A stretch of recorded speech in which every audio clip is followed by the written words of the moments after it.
Baik, perkenalkan nama saya Nadia Nur Ramadhani, NPM 150. Di sini saya akan menjelaskan materi pertama mengenai Introduction to Sustainability Reporting and Integrated Reporting by Laura Bini dan Marco Bellucci. Oke, jadi selama 2 dekade terakhir, permintaan pemangku kepentingan termasuk investor, regulator, dan masyarakat terhadap informasi non-keuangan terus meningkat. Perusahaan kini tidak hanya dinilai dari kinerja keuangan, tetapi juga dari seberapa transparan mereka dalam mengungkapkan dampak sosial dan lingkungan dari aktivitas bisnis mereka. Sejalan dengan tren ini, jumlah pengungkapan mengenai aktivitas tanggung jawab sosial perusahaan atau CSR juga meningkat.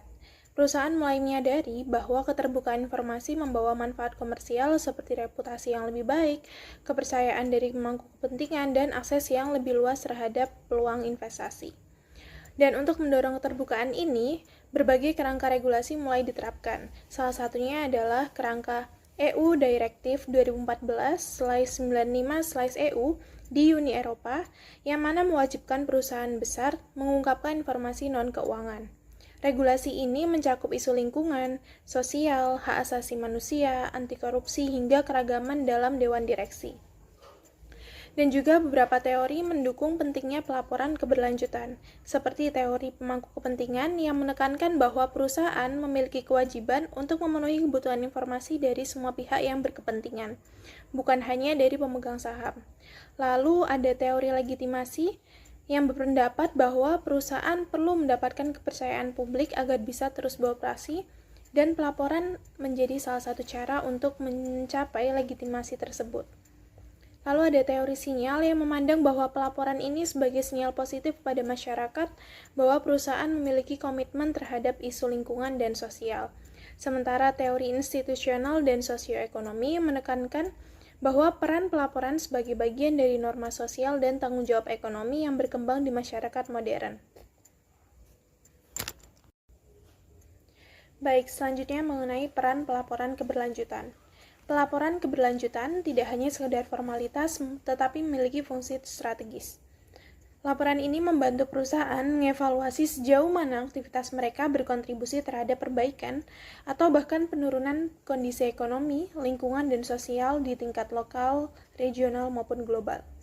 Laporan berkelanjutan yang baik harus bersifat lengkap dan transparan, memuat informasi yang mencerminkan dampak nyata dari operasi bisnis terhadap masyarakat dan lingkungan. Dengan begitu, pemangku kepentingan dapat melihat gambaran utuh tentang kinerja dari perusahaan tidak hanya dari sisi keuangan, tetapi juga tanggung jawab sosial dan lingkungan. Menurut survei global KPMG pada tahun 2017, pelaporan tanggung jawab perusahaan atau Corporate Responsibility Reporting kini telah menjadi praktik standar di kalangan perusahaan besar dan menengah di seluruh dunia. Data menunjukkan bahwa 3/4 dari 4.900 perusahaan global sudah menerbitkan laporan CSR. Bahkan, 78% dari perusahaan terbesar di dunia sudah mengintegrasikan data keuangan dan non-keuangan ke dalam laporan tahunan mereka. Yang artinya, pemangku kepentingan bisa melihat aspek tersebut dalam satu dokumen yang terpadu. Selain itu, tingkat pelaporan CSR di semua sektor industri kini mencapai minimal 60%, yang menandakan bahwa hampir semua bidang industri sudah mengadopsi praktik ini. Dan yang menarik lagi, tingkat kepastian dari data CSR meningkat 2 kali lipat di antara 250 perusahaan terbesar di dunia, atau yang dikenal dengan G250, dan mencapai 67%.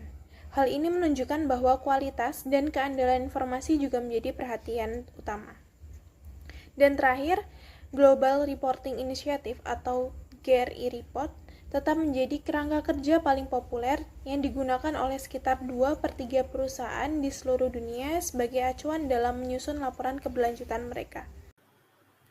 Lalu selanjutnya ada pendekatan triple bottom line atau TBL.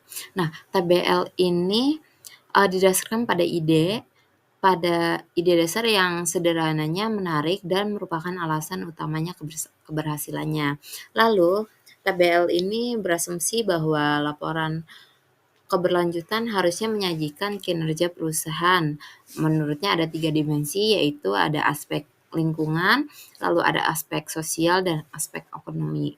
Nah, untuk aspek lingkungan dan sosial ini, konsep garis bawah mengikuti logika yang sama dengan kinerja ekonomi, di mana maksud dari garis bawah ini sendiri yaitu adalah ukuran atau hasil akhir dari kinerja, sehingga garis bawah ini menunjukkan bahwa lingkungan ini dampaknya perusahaan terhadap alam, lalu sosial ini dampaknya perusahaan terhadap masyarakat, lalu ekonomi ini keuntungan atau kinerja keuangan perusahaan. Nah, di sini bukan hanya untuk soal keuntungan finansial saja, tetapi juga bagaimana perusahaan menjaga keberlanjutan lingkungan dan kesejahteraan sosial. Lalu, pendekatan ini memiliki kekurangan, yaitu konsep dan cara mengukur aspek lingkungan dan sosial belum tepat, lalu kelebihan informasi, dan yang terakhir ini, menggunakan laporan untuk menciptakan citra baik perusahaan, bukan benar-benar peduli pada isu-isu lingkungan dan sosial atau fenomena yang biasa disebut dengan greenwashing. Lalu selanjutnya ada model bisnis keberlanjutan dan peran pemangku kepentingan, di mana menurut literatur manajemen yang paling mapan di bidangnya, keberhasilan setiap inisiatif keberlanjutan harus menghasilkan kasus bisnis untuk keberlanjutan, di mana bahwa keterlibatan perusahaan dalam keberlanjutan harus memiliki dampak positif yang terukur atau dapat didukung dengan cara meyakinkan. Nah, akibatnya perusahaan yang benar-benar berkomitmen pada keberlanjutan mengikuti pendekatan strategi yang mengintegrasi isu-isu keberlanjutan ke dalam model bisnis perusahaan mereka sendiri. Nah, model bisnis berkelanjutan ini digunakan sebagai alat yang berharga untuk pelaporan eksternal. Penggunaan konsep model bisnis untuk menyusun pelaporan keberlanjutan dapat memberikan perusahaan kesempatan untuk memberikan informasi yang lebih baik kepada pemangku kepentingan tentang keterlibatan mereka dalam keberlanjutan. Nah, para pemangku kepentingan ini tertarik untuk mengetahui perubahan paling signifikan diperkenalkan oleh suatu perusahaan untuk menerapkan kepedulian lingkungan dan sosial dalam organisasinya, sehingga pemangku kepentingan tertarik untuk mengetahui bagaimana perubahan ini kemungkinan akan berdampak pada keunggulan kompetitif suatu perusahaan. Nah, agar bermanfaat juga bagi para pemangku kepentingan, pengungkapan model bisnis harus terdiri dari dua komponen utama, yaitu deskriptif naratif dan ukuran kuantitatif, di mana untuk deskripsi naratifnya itu menggambarkan pilar terpenting dari bisnis perusahaan, sedangkan untuk ukuran kuantitatif yaitu meningkatkan keadaan narasi. Sehingga dari dua komponen ini bertujuan untuk menjelaskan bagaimana isu lingkungan dan sosial diimplementasikan dan dikombinasikan dengan operasi konvensional, lalu dapat meningkatkan keandalan pelaporan keberlanjutan. Pelaporan keberlanjutan bisnis perusahaan tidak sepenuhnya mengatasi semua tantangan yang berkaitan dengan pelaporan keberlanjutan, namun dapat menunjukkan proses yang menggabungkan dan mengintegrasi berbagai sumber daya aktivitas. Lalu dapat juga memberikan informasi tentang integrasi nyata kebijakan keberlanjutan dan program ke dalam logika bisnis perusahaan, sehingga dapat meningkatkan efektivitas pelaporan keberlanjutan. Baik, untuk selanjutnya kita akan membahas terkait dengan theoretical perspective, yang dimana sinonim dari sustainability reporting ini meliputi dari 4 komponen. Yang pertama yaitu social and environmental reporting, dan yang kedua yaitu corporate social responsibility reporting, dan yang ketiga yaitu environmental, social and governance reporting, dan yang keempat yaitu integrated reporting, dan bentuk lain dari apa yang disebut dengan pelaporan non keuangan. Sehingga dari theoretical perspective ini nantinya sustainability and integrated reporting ini merupakan pelaporan dengan basis akuntansi yang di dalamnya merupakan non keuangan. Lalu akuntansi keberlanjutan seringkali tentang peningkatan keberlanjutan, melainkan tentang pengungkapan informasi yang berkaitan dengan keberlanjutan dari suatu entitas perusahaan tersebut. Sehingga dalam Sustainability reporting ini merupakan dari 3 komponen utama. Yang pertama yaitu sosial, lingkungan, dan ekonomi untuk kepentingan dari investor maupun stakeholder yang ada di dalamnya. Dari selanjutnya yaitu sustainability reporting. Sejak akhir tahun 1890-an, pelaporan pertanggungjawaban perusahaan itu sudah diterapkan oleh beberapa perusahaan di luar negeri. Contohnya adalah perusahaan baja di Amerika dan sebuah perusahaan pertambangan di Australia yang menerbitkan laporan pertanggungjawaban mereka pada akhir tahun 1890-an dan awal 1900-an. Pengungkapan pelaporan perusahaan itu penting dilakukan karena pengungkapan ini semakin berkembang akibat tekanan dari pemangku kepentingan stakeholder, terutama setelah terjadi insiden sosial atau lingkungan yang terus berkembang dari zaman ke zaman. Sustainability reporting ini telah menjadi hal yang umum di perusahaan besar dunia. Framework yang paling sering digunakan adalah acuan GRI atau Global Reporting Initiative yang berfokus pada 3 aspek penting. Yang pertama yaitu ekonomi, lingkungan, dan sosial. Melalui kerangka ini atau dengan standar GRI ini, perusahaan dapat menggunakan standar pelaporan yang sama sehingga mampu meningkatkan transparansi dan akuntabilitas. Yaitu analisis sustainability reporting dan accounting. Yang pertama yaitu socially construct and varied meaning. Nah, menurut Emline dan Pattern 2002 dan Lamberton 2005, tidak ada definisi tunggal tentang keberlanjutan. Bagaimana konsep tersebut harus diterapkan dalam pelaporan dan manajemen perusahaan. Yang kedua yaitu indicator driven.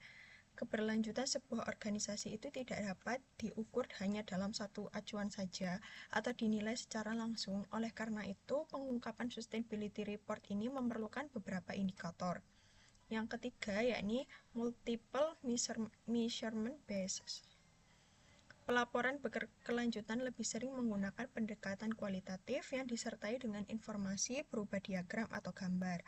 Nah, biasanya yang berupa diagram atau gambar ini bentuknya adalah kuantitatif, tapi mereka itu di bawahnya akan ada penjelasan yang berupa kalimat deskriptif. Yang keempat yaitu interdisciplinary practice. Pelaporan yang mencakup data keuangan maupun non-keuangan membutuhkan kerjasama dari berbagai bidang ilmu dalam perusahaan, terutama jika berhubungan dengan sosial dan lingkungan. Jadi yang menilai itu harus memiliki kemampuan dan pengalaman yang khusus atau advance di bidangnya. Yang kelima yaitu dependent on accounting principles and practice. Pelaporan yang berkualitas memerlukan organisasi untuk mengidentifikasikan keberlanjutan, mengumpulkan data, dan menganalisis data tersebut guna menyusun laporan berkelanjutan. Yang keenam yaitu inherently limited. Pelaporan keberlanjutan sering hanya sebatas sebagai laporan tanpa diikuti tindakan yang nyata untuk keberlanjutan jangka panjang. Halo, perkenalkan nama saya Anggraini Ibu Sumawardani. Saya NPM 140 dan akan menjelaskan mengenai subbab integrated reporting.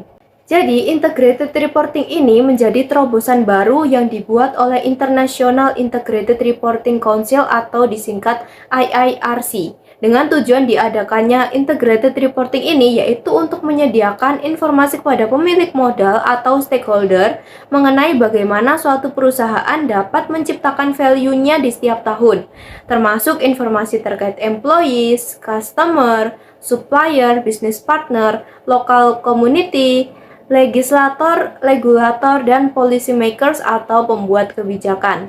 Terdapat beberapa kritikan terkait integrated reporting, yaitu berfokus pada pihak-pihak penyedia utang ataupun kreditur dan pemilik ekuitas. Dikhawatirkan akan memberikan pengaruh terhadap social and environment responsibility.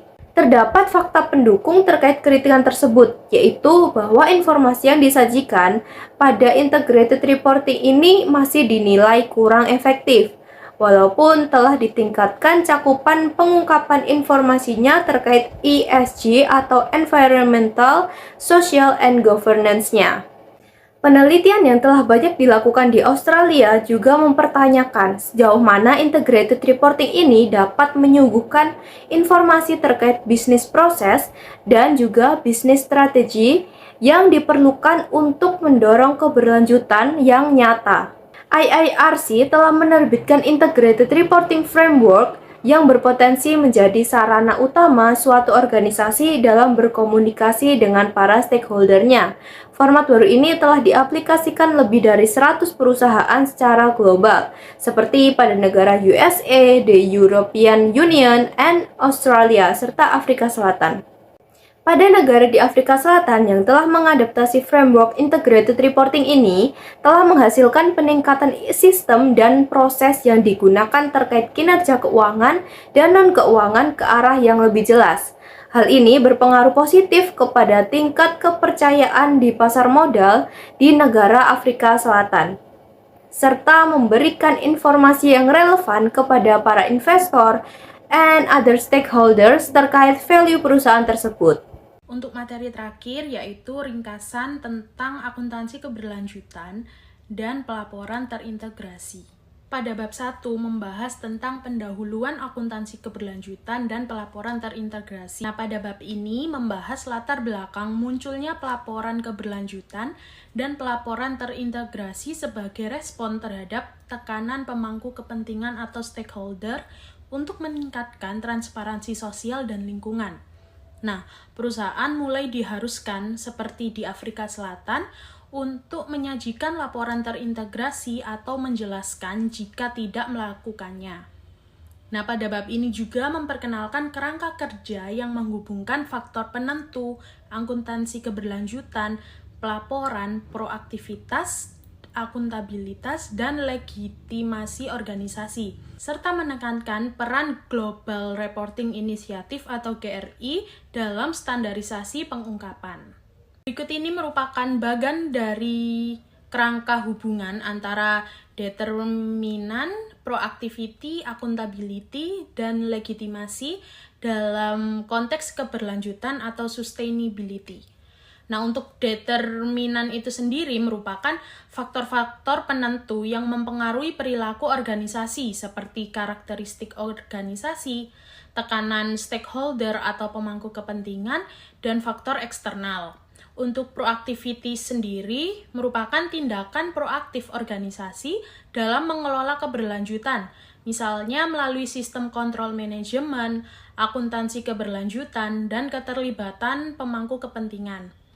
Untuk accountability, yaitu bentuk pertanggungjawaban yang ditunjukkan melalui kinerja keberlanjutan, pelaporan, serta jaminan laporan. Yang terakhir, legitimasi, yaitu tujuan akhir yang berupa kepuasan pemangku kepentingan atau stakeholder yang mencerminkan legitimasi organisasi di mata publik.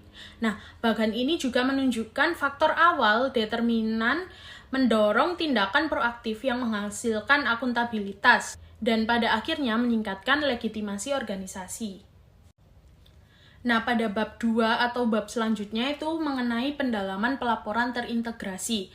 Nah, pada bab ini menguraikan perkembangan pelaporan terintegrasi yang awalnya bersifat sukarela, kemudian diperkuat melalui pembentukan International Integrated Reporting Council atau IIRC, dan pelaporan terintegrasi menekankan penggabungan informasi keuangan dan non-keuangan, sosial dan lingkungan, dalam satu laporan yang berorientasi pada penciptaan nilai jangka panjang.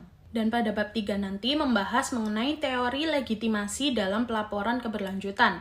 Pada bab ini membahas bagaimana pengungkapan sukarela digunakan untuk mempertahankan atau memperbaiki legitimasi organisasi di mata pemangku kepentingan.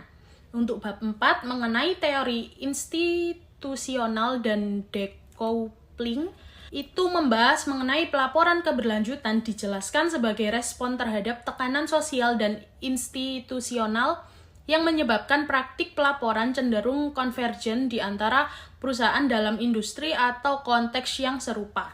Untuk bab 5 membahas tentang teori agen dan asimetri informasi. Nah, pada bab ini menguraikan peran manajer atau agen dalam mengendalikan informasi perusahaan. Pada bab 6 membahas tentang kebutuhan informasi keberlanjutan oleh pemangku kepentingan, seperti investor, manajer, auditor, karyawan, pelanggan, kelompok lingkungan, dan media semuanya membutuhkan informasi keberlanjutan untuk menilai risiko, prospek arus kas masa depan, dan dampak jangka panjang dari perusahaan. Untuk bab 7 membahas mengenai krisis sebagai pendorong pelaporan. Pada bab ini menyoroti bahwa krisis sosial atau lingkungan dapat menjadi pemicu utama perusahaan untuk memperluas atau mengubah strategi pelaporan guna menjaga atau memperbaiki legitimasi. Pada bab 8 membahas faktor penentu lain pelaporan keberlanjutan. Selain krisis, faktor penentu lain mencakup ukuran perusahaan, strategi, budaya organisasi, kinerja keuangan, karakteristik industri, lokasi geografis, serta tekanan pemangku kepentingan. Untuk bab 9 membahas konsekuensi pelaporan keberlanjutan. Dan bab 10 mengenai pelaporan di sektor publik dan nirlaba. Bab 11 sistem pengendalian manajemen keberlanjutan atau MCS. Dan bab 12 membahas jaminan eksternal atas laporan. Bab terakhir yaitu bab 13 adalah masa depan akuntansi keberlanjutan dan pelaporan terintegrasi.